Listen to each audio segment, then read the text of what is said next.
Mark. How you doing? Good, Brian. How are you? Good, good. Gapology guys back together? Yep. Are you going to the Super Bowl? No, I'm not. I am wearing my red though, sort of a red shirt tonight. Little showdown. I got my red lamp still going, so we're crossing our fingers here for sure. I mean, the average ticket price is only $4,000. I can't imagine that you're not going. Right, yeah, and that's like way up in the nosebleed seats, probably by the roof. Yeah. Uh, Yeah, Congrats for being there again. I'll be rooting for you. yeah. Thanks. Yeah, no, it's exciting. But I'm also excited about tonight. So, for everybody, our topic tonight is the habit ladder. So, for those of you who haven't read the book, this is by far our number one uh, most loved tool in our book. This model has changed lives all over the world. And we're excited to give you guys sort of a brief overview of this. We do go into detail in the book and that kind of thing, but we're going to give you sort of an overview of, where we found it and what it's all about, though. So, Well, yeah, no, we invented it, by the way, just for the record. yeah, We own it. yeah, and we sort of discovered it really just Yeah. through, some of the interactions that we had with some of the people that we were working with. So, It's you want affected so many organizations and so many different countries, and it's been amazing. So the habit ladder is crazy good. So. Right. Yeah, and it applies all through business in many different areas. You won't even realize until you really start to apply this where it fits. It's not just the area that you might think. So, Mark, It, you can kick us off if you like. well, let me just finish what you're saying, though. It fits everywhere, except when you go to apply it to your partner, significant other, spouse, whatever.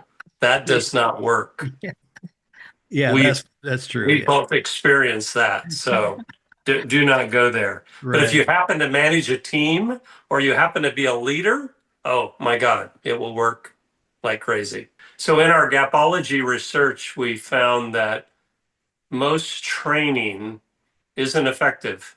It doesn't get where you need to get to. Um, and leaders overestimate the training. They'll say, "Yeah, I sent the email. Everybody's got it. We're on board." Or I conducted the training on the Zoom call. Yeah, we're good. And they're wrong. They overestimated the training. So most training is insufficient and never achieves habit level. And we defined habit level as where you want to get to.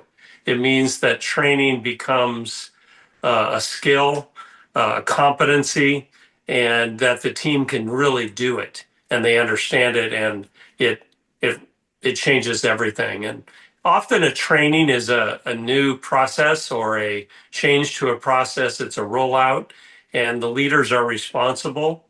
And our significant finding is that the leaders are generally the source of the gap here, and it is a knowledge gap. So they literally overestimate the training. What do you think? Yeah, I think that's the key part there, overestimating the training. And we're certainly not saying that training isn't important. We definitely think it is, but traditional training, how it's traditionally taught today, is really only the first element of the habit ladder. So when Mark goes through this, you'll start to think, well, I do all these things, but a typical training class doesn't even matter if it's a 1 day or a 1 hour class or whatever it is. The training, the traditional training that exists today is typically just the first step of the ladder. Yeah, absolutely. So we're suggesting that training rarely achieves habit level, and habit level is what you're trying to achieve in a rollout, and therefore the leader leaves significant knowledge gaps in the team. So you're the issue. You said the team was trained. They didn't achieve habit level. So so we in our Gapology research spent a lot of time with the A team. You may have heard us talk about that in Gapology, and these were the top 10% in performance. And wow, did they get to the habit level? And by observing them and watching them and documenting what they were doing, we figured it out. So the habit ladder is a 5-step ladder. Picture a staircase. I'm sure Brian will show you a diagram. Picture a 5-step staircase, and you've got to get to the top.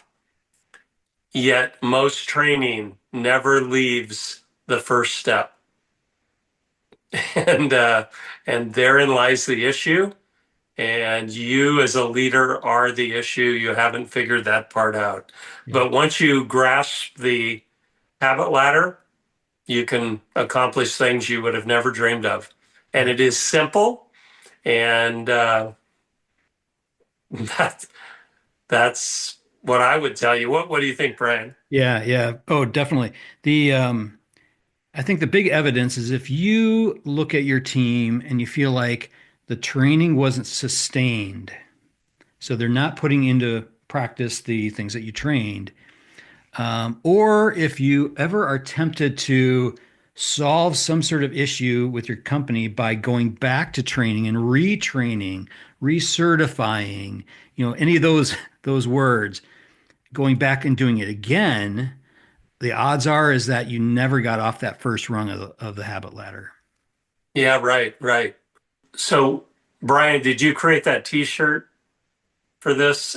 Telling ain't training. Yeah, yep, we have that one. Yeah, yeah. So telling ain't training is a huge mantra that you need to, lead and project. So because you've told the team something that has no connection to the fact that they're able to execute it.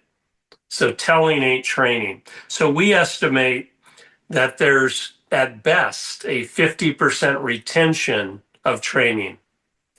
So if you're rolling out a new process that is critical to the organization and you don't use a habit ladder and you only achieve 50%, it will fail. Yeah, And that's most common. yep, So the habit ladder totally overcomes that and it becomes your best friend. It becomes a tool you use all the time. And it works for everything that you want the team to move towards, change towards, roll out, etc. It We'll give you other examples of it, but it's been crazy successful. It literally works everywhere. It works with students, it works with children, it works with sports, but then it works in every business capacity. So the habit ladder in organizations has become the foundation of how they create the training rollout. hmm, Fair to say? yeah, yeah, for sure.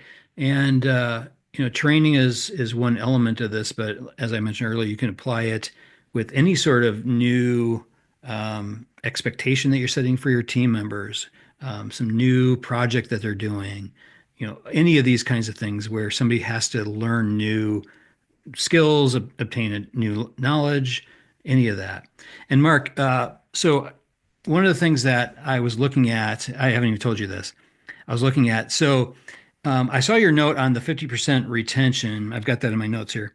And so I started thinking about this, and I knew there was this diagram I had seen, and I went online and I was looking this up. It's called Edgar Dale's cone, and it's sort of a cone of learning. It's sort of a pyramid thing, and there is some conflicting, where some people don't believe in all this, but I thought it was interesting because it totally aligned with the 50% piece. So so people retain 5% of the information when it's just a lecture only, when it's just somebody just 5%. 5%, 10% if they read something, Okay. 20% if there's some sort of audio visual element, 30% if there's a demonstration, and 50% if there are discussion groups, like breakout groups.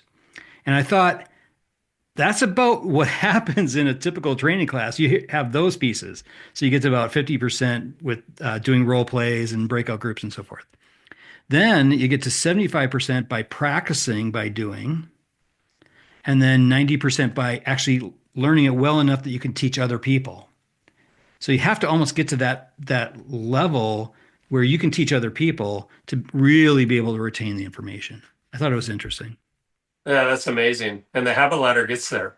Yeah. So as a leader, so speaking to leaders out there, if you grasp this podcast and the habit ladder, and again, the root solution out of Gapology under training, this is a big deal. It's likely for you, it's a career changing scenario, and it works, and it works every time. It's that, and it's simple, Mhm. and it's unknown we when we started rolling out Gapology, we had organizations coming to us to talk about the habit ladder.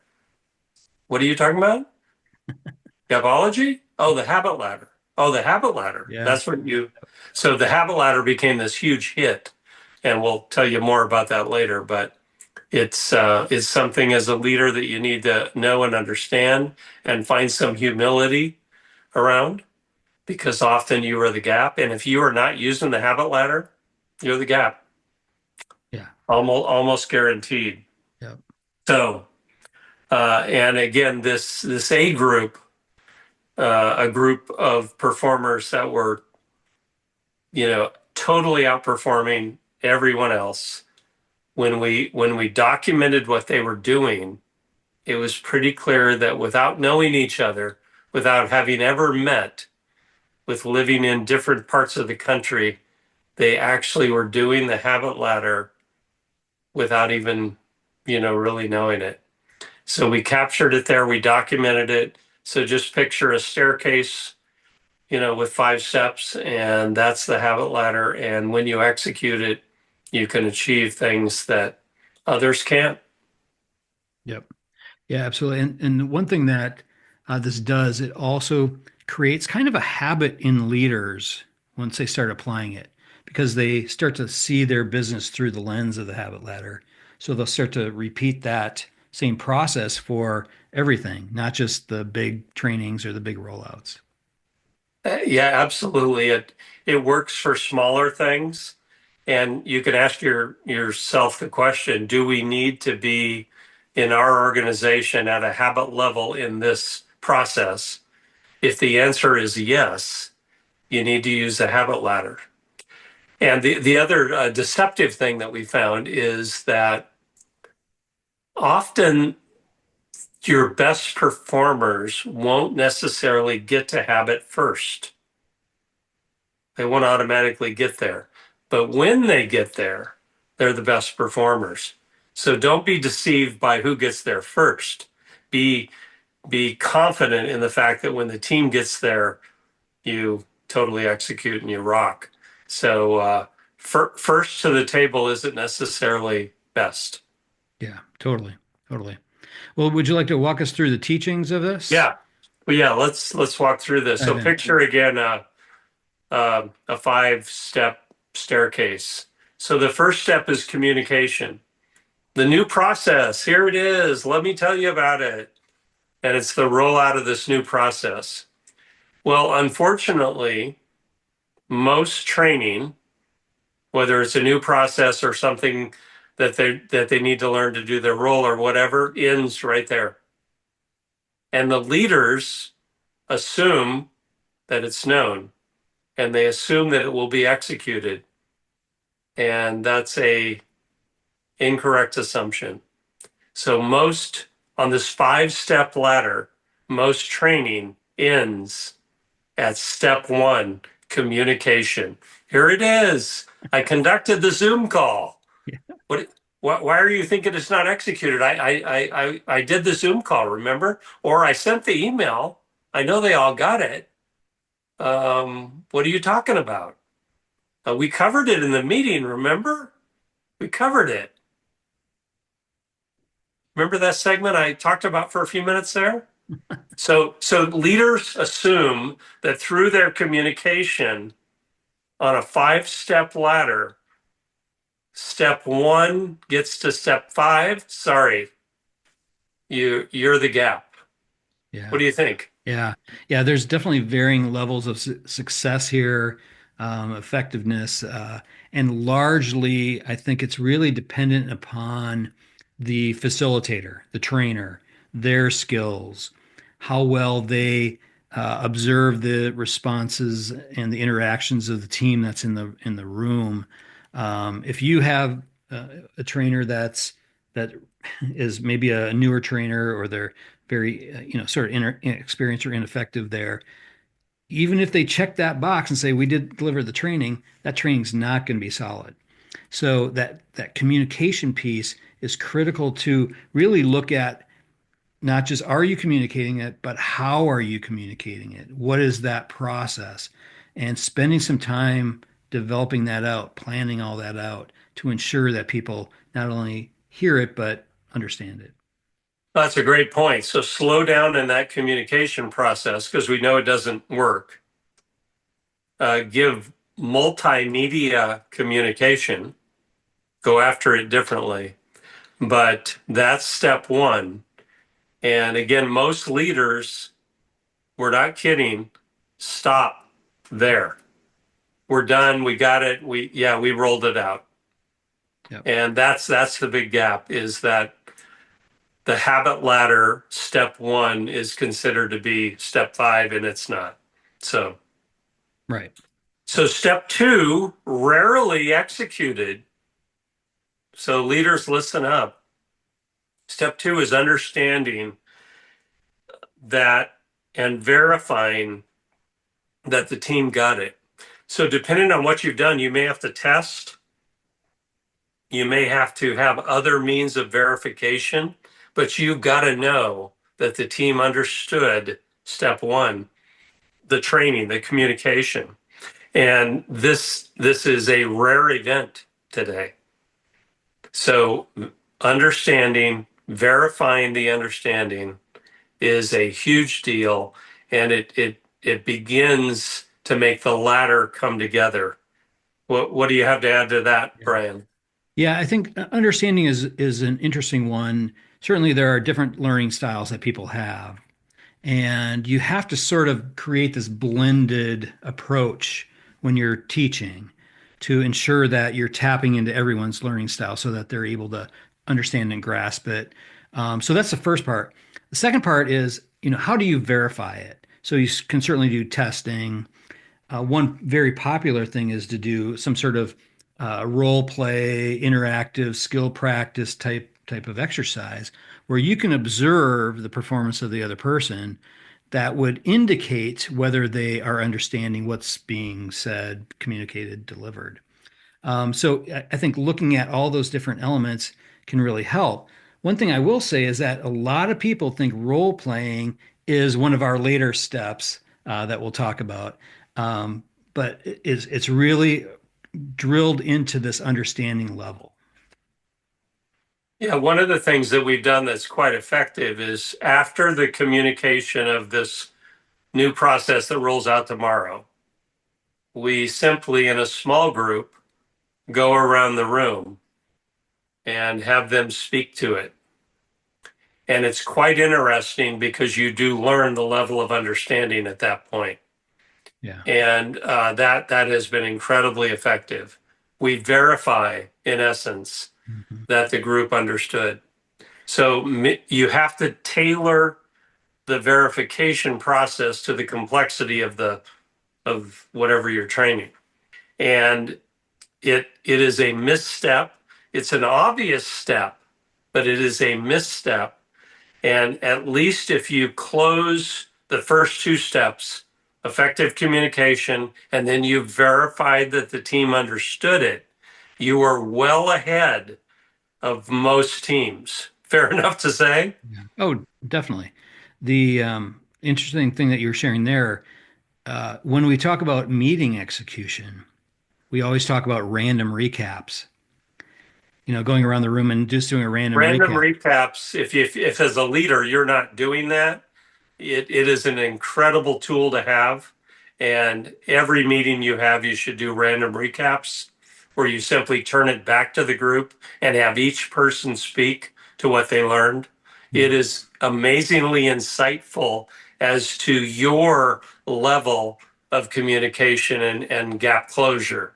So I'm sorry, Brian, but Yeah. Yeah. that's a big deal. Yeah, exactly. It's really applying the habit ladder to your meetings. Yeah, It's one of the steps there. So, yeah. yeah. Gapology says, this is about you, Yeah. not about the team. It's about you as a leader.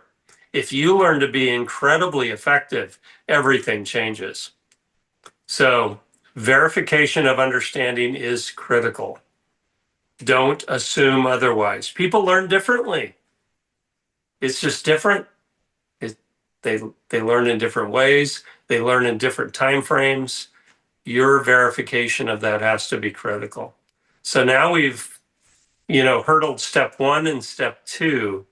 Step three, we're at the middle now, an incredibly rare event.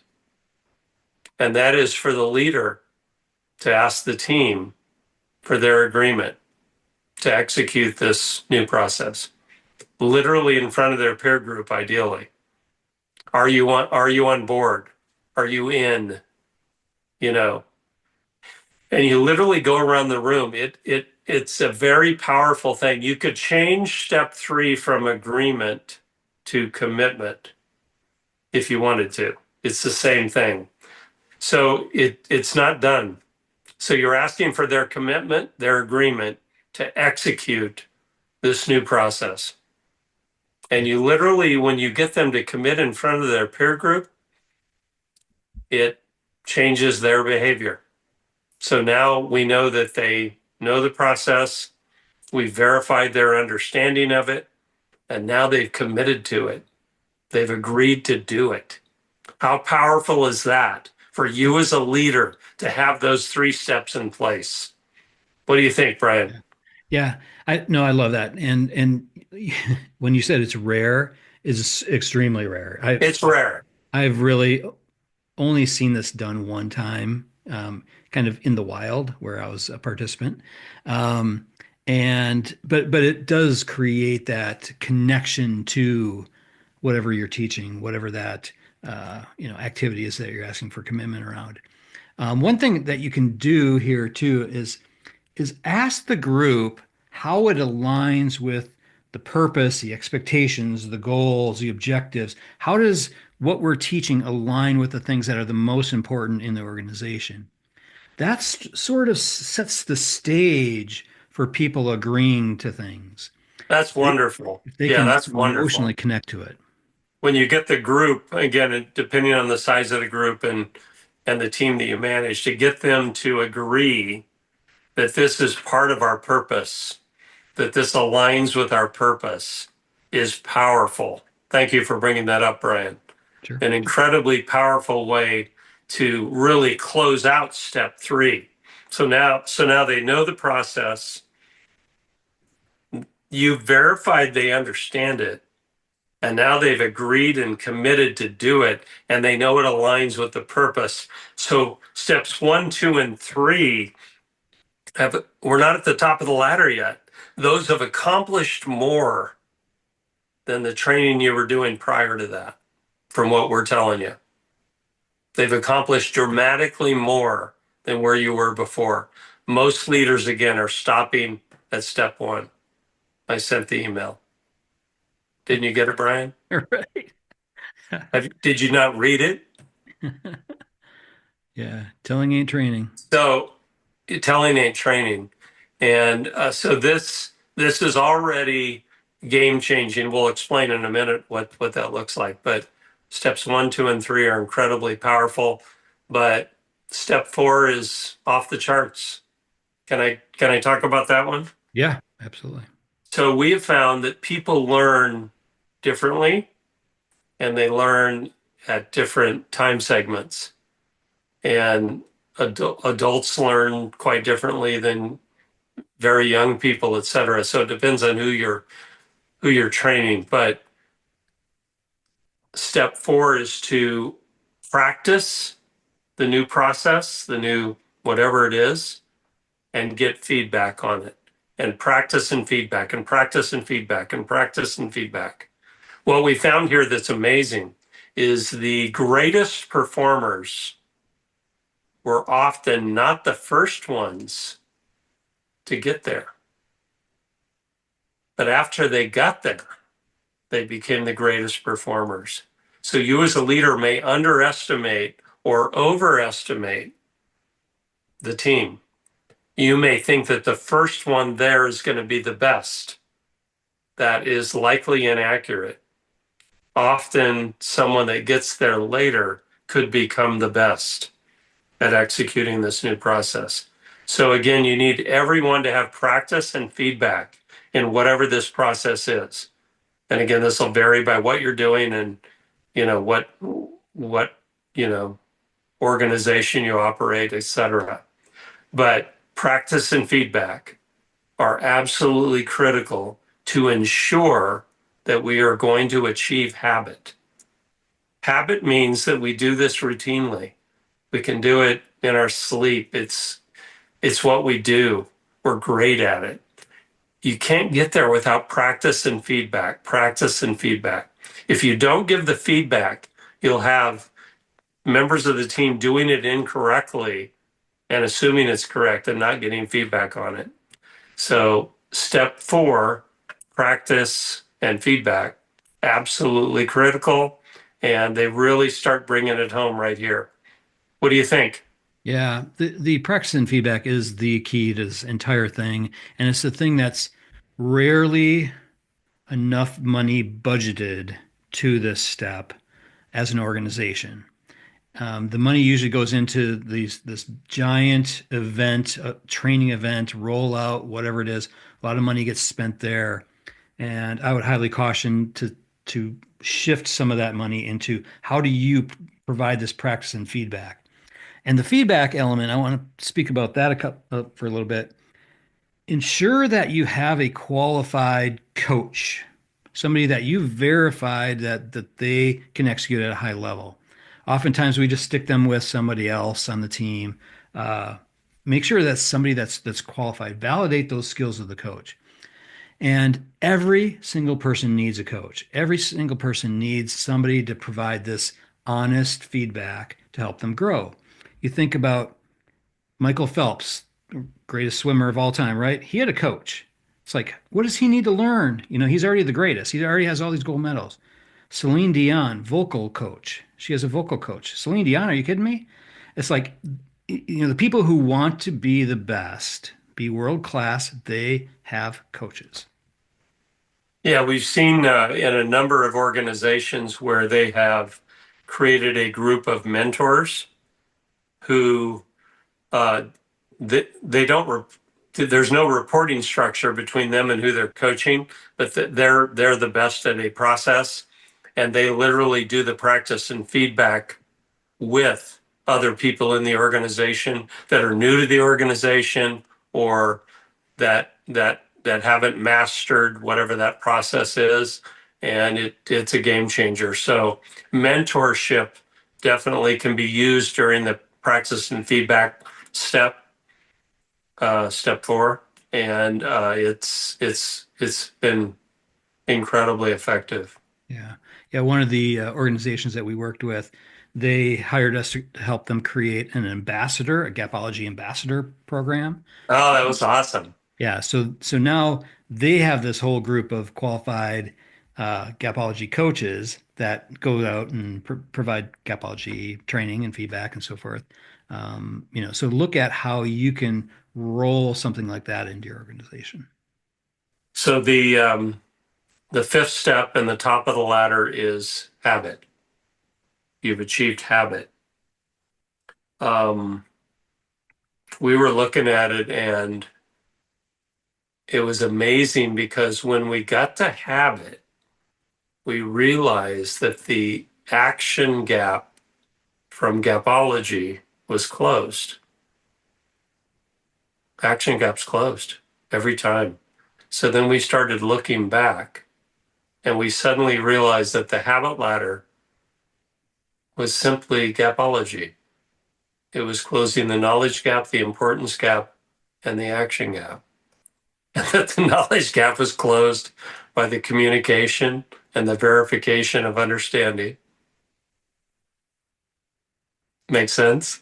That the importance gap was closed by the commitment and agreement piece, and that the action gap was closed through the practice and feedback and Yeah. achieving the action. Yeah. So it was literally gapology, but it was the habit ladder. And no one, we researched everywhere, and no one had ever put together the habit ladder. And it was like, Brian, have we just discovered the greatest thing other than like the Bible? It's like, The wheel. wait a minute, the habit ladder is like unbelievable. Every organization could benefit dramatically from the habit ladder. Mhm. And there it was, 5 steps. Yeah, got to do them. Got to do them every time. Got to. It was like we were just, flabbergasted. Yeah. Sorry. What do you have to say? Yeah. No, no, you're right on there. The interesting thing about the habit level, it really creates this energy, this momentum for things. Once you get people to that habit level, they start to apply it to other things. And one of the interesting things, the first three steps is sort of passive learning. It's kind of that old school, but it's passive. It's just you're sitting there listening to the communication. Okay, yeah, I understand it. Okay, I agree to it. It's sort of passive. But then you start to practice it and you get the feedback and it's interactive and that sort of becomes that active learning piece where you're not just kind of absorbing, but you're participating in your learning. And the whole habit level, I think the key there is just reinforcing it as a leader. Make sure you're reinforcing it. Make sure that you're getting in there, providing recognition, providing additional coaching if needed. To keep people at that level, you sort of have to keep reinforcing it over and over. Yeah, yeah, that's amazing. Yeah. So one of the things we've done with organizations is we've helped them achieve habit level in things that were critical to their organization. And the energy, what Brian's describing, the energy level that came from the team when they got to habit level, off the charts. So when you as a leader are conducting training of significance, look for that. Because if you haven't seen the energy level from the team, you ain't got there. Mhm. You're the gap. You're not at habit level. Habit level creates an energy, what Brian is describing, that is like, oh my God, look at this. Okay, so how can people start to lay this all out? What are some things that they could do? Yeah, yeah, yeah, yeah. So one of the first things that we saw, which we sort of initiated, was the leader creating a poster of the 5 steps for a new initiative, something significant that the team needed to execute. It's a big deal. We've got a dozen people on the team. Where are they? They've got to be there. And they literally on the ladder put sticky dots with the names and where they were in relation to achieving habit. Sounds crazy, but incredibly powerful for the leader to know where the team is at. They didn't necessarily share it with the team at that moment, but they knew that this person was only at communication. They weren't yet at understanding. They knew that this other individual on the team was already in the practice and feedback stage. That was good.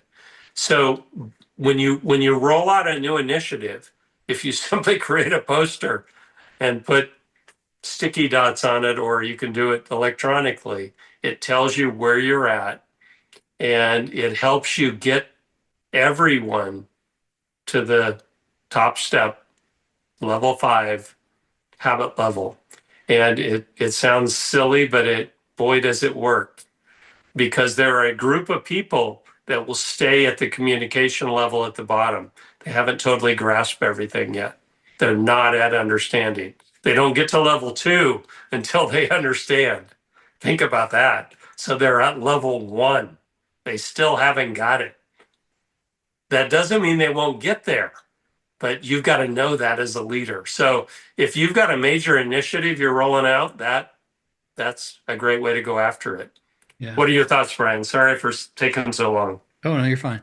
Yeah, I think the key with this exercise that he's describing is that this is not a measurement of your team as much as is a measurement of your effectiveness in whatever you're trying to train. So if you have people that are living at that communication level, that's your responsibility as a leader to help them You're get. the gap. You're the gap. You're the So, gap.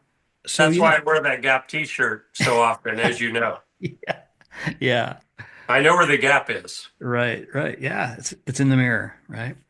Yeah. Um, yeah. So I would start there, and then the other piece I want to mention in this, Mark, is that the ladder can be applied in very situation or project specific ways. So you might have somebody on your team that's at the habit level in one element of their role, but really at not even at agreement in another element of their role.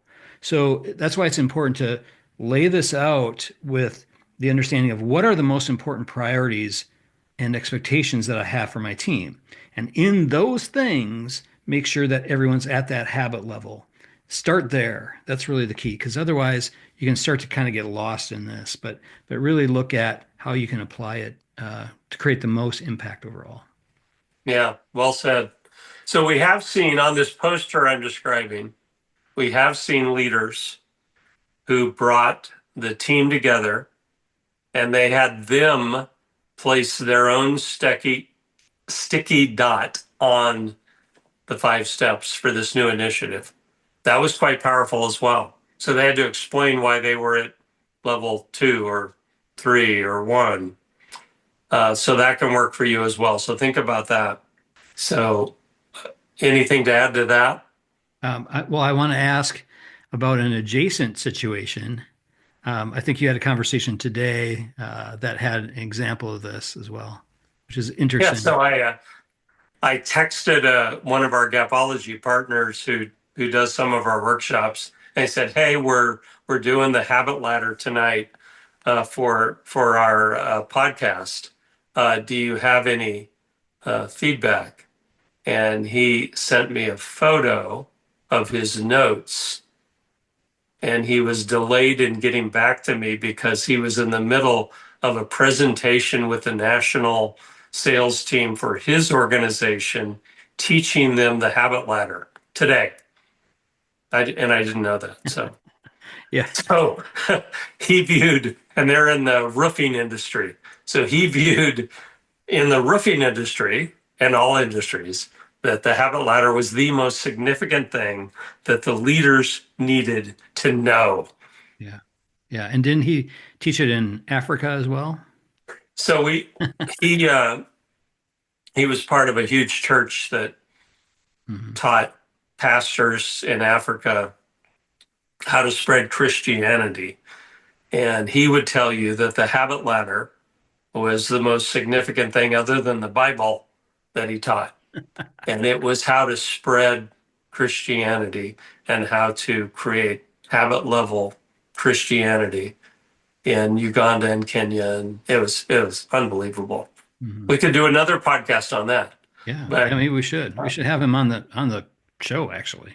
I've taught habit ladder to coaches of tennis players and sports. It literally works everywhere. But you as a leader need to latch onto it as your number one go-to. No joke.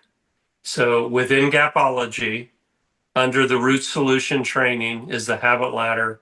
We should probably write a book around habit ladder, Brian. Um, don't you think? Sure. Yeah, we haven't done that yet. Habit ladder works. It works every time. It's about you. It changes everything. And once you master that habit ladder, success is at your fingertips. It's right there. Yeah, absolutely. All right. Well, I think that's a good place to leave it, Mark. If anybody has questions on this stuff, make sure to reach out. If anyone wants a PDF of the habit ladder, email us directly at contact@gapology.org. It's contact@gapology.org. Email us and I'll send you one. So it'll be an interesting way to kind of see the engagement on this, actually. I just thought of this on the spot. I hope you're okay with that, Mark. You should charge them like $1 million for Yeah. it. Right. It will create results that they have not achieved. Yeah, definitely. But no, give it away. That's fine. Yeah. All right, You're everybody. generous.